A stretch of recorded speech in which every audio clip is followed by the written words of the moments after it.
Haaland just had been brought off, behaving like a spoiled brat.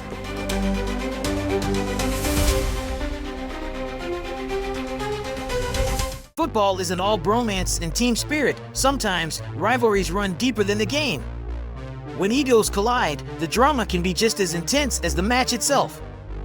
For example, the rivalry between Manchester City's Erling Haaland and Arsenal's Gabriel Magalhaes has ignited excitement among Premier League fans. Remember that thrilling 2-2 clash at the Etihad? Haaland was seen throwing the ball at the back of Gabriel's head, an action that sent shockwaves through the stadium. And guess what? After review, no punishment was handed to Haaland. When asked about the incident in an interview, Haaland said he doesn't regret much in life.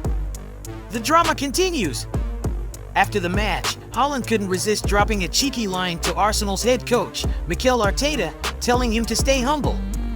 The Stay Humble episode serves as one of the highlights of this Premier League season. Haaland is so humble that football fans even trolled him as Humland. But Haaland's list of enemies doesn't end there. He literally hates Manchester United legend Roy Keane and the entire Manchester United squad. You heard that right. The story began in 1997 during a match between Manchester United and Leeds United. Roy Keane suffered a serious knee injury after an attempted challenge by Alf-Inge Haaland, Erling's father. As Keane lay injured, Alf-Inge accused him of faking it, an accusation that lingered in Keane's memory. Fast forward to 2001, during a Manchester derby, Roy Keane completely destroyed Alfie Haaland's career with a brutal tackle. We know it was intentional because Keane insulted him after getting sent off. Alfie was forced to give up football after suffering a severe knee injury from the tackle. With Roy Keane brutally ending his father's career, Erling hated Roy and Man United as a result, and this hatred fueled his rise to the top of football in order to get revenge. What a small world we live in! Haaland eventually joined his dad's old club Manchester City and couldn't wait to bully Manchester United players. In his first match against Man United, he couldn't even stand being in the same picture with an ordinary logo. Imagine how crazy that is. He went on to score 3 goals against them in one of the year's biggest tournaments. However, things didn't end it here. Roy Keane, although retired, turned to be a football pundit and kept haunting the Haaland family. In April 2024, following a goalless draw between Manchester City and Arsenal, Roy Keane criticized Erling's performance, stating, "He's almost like a League Two player." This comment drew significant attention. Erling Haaland responded to Keane's criticism by scoring 4 goals in a subsequent match against Wolverhampton Wanderers. He was asked about Keane's remarks and replied, "I don't really care that much about that man, so that's all right." Roy Keane then responded by saying Haaland was behaving like a spoiled brat over his reaction to being substituted against Wolves. This rivalry between Haaland and Roy Keane heats up every time Manchester City plays against Manchester United. It also gives the Norwegian extra reason to perform well in the Manchester Derby. The whole Luis Suárez versus Patrice Evra saga in October 2011? Yeah, that blew up in everyone's face. After a Premier League match, Evra accused Suárez of throwing around some racist remarks, prompting a serious investigation by the Football Association. The FA's report basically said, yep, Suárez did use the N-word several times, so they slapped him with an 8-match ban and a £40,000 fine. Big shocker, right? Suárez, of course, wasn't having any of it. He insisted the term was totally innocent in Uruguay, just a regular part of everyday conversation. He even said he was sorry for offending anyone, but hey, cultural differences, right? No harm, no foul. But let's be real, this wasn't just a miscommunication. It ignited a whole firestorm about racism in football. Then, things got even juicier. The tension between Liverpool and Manchester United reached new heights. In a rematch in February 2012, Suárez completely refused to shake Evra's hand before the game. Oh, the drama! Naturally, this only fueled the rivalry and made headlines everywhere. Years later, both players have had their say. Suárez still swears he's not a racist and that everything was just lost in translation. Meanwhile, Evra's been pretty vocal about how crucial it is to tackle racism in football. In February 2007, Liverpool FC was preparing for a crucial Champions League match against FC Barcelona.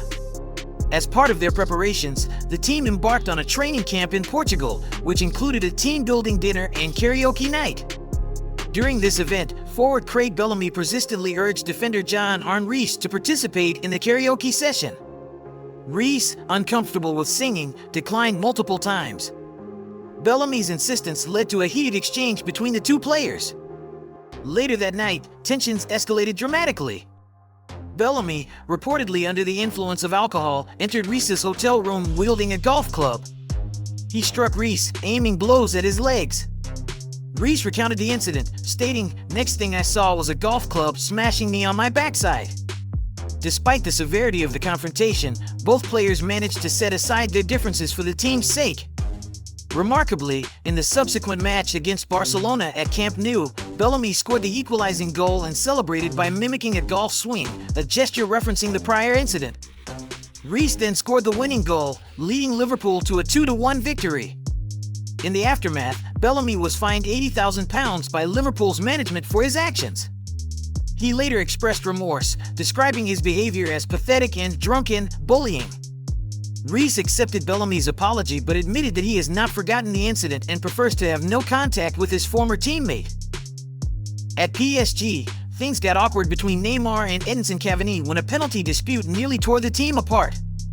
In 2017, Neymar, fresh off his record-breaking move from Barcelona, decided he was the king of PSG's set-piece takers.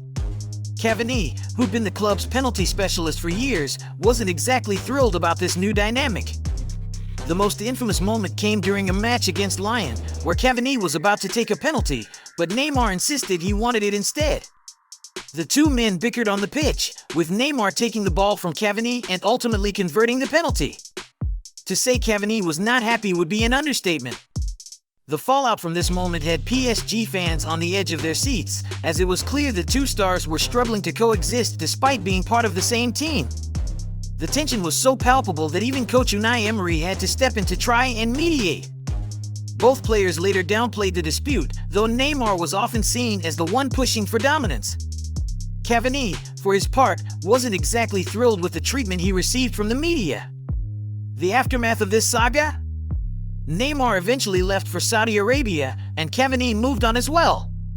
But for a while, it looked like PSG might implode under the weight of their stars' egos. Talking about egos, the list won't be complete without Zlatan Ibrahimović. Two alpha males, one club, what could possibly go wrong? Zlatan Ibrahimović and Pep Guardiola had a famously rocky relationship during their time together at Barcelona. Zlatan, known for his larger-than-life persona, was initially brought in by Guardiola in 2009, but their time together was a disaster from the start. Zlatan reportedly clashed with Guardiola over tactics, playing time, and, of course, the fact that Zlatan didn't exactly fall in line with Pep's team-first mentality. Their relationship hit a breaking point when Zlatan was benched for a crucial match in the Champions League. The Sweden, never one to hold back, famously called Guardiola a coward and openly questioned his methods.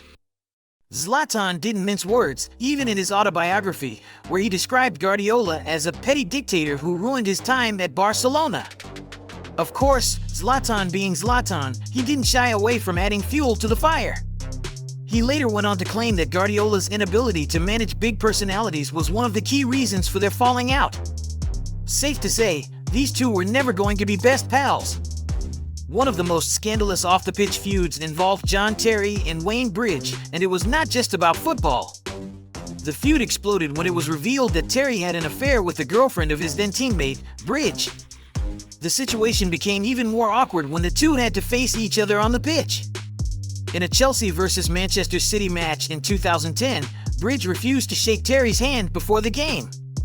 Terry, ever the confident and controversial figure, played on, but the animosity was obvious. The feud became so public that it overshadowed both players' performances. Bridge retired from international football soon after, and Terry's personal life continued to make tabloid headlines. It's hard to imagine any amount of goals or trophies could ever repair the damage to their relationship. Thanks for watching, and if there are any other football players we missed in this video, comment below and let us know. Huge thanks for hanging out with us. Remember to smash that like button, it's totally free and helps us more than you know. Be sure to hit that subscribe button, and we can't wait to see you soon.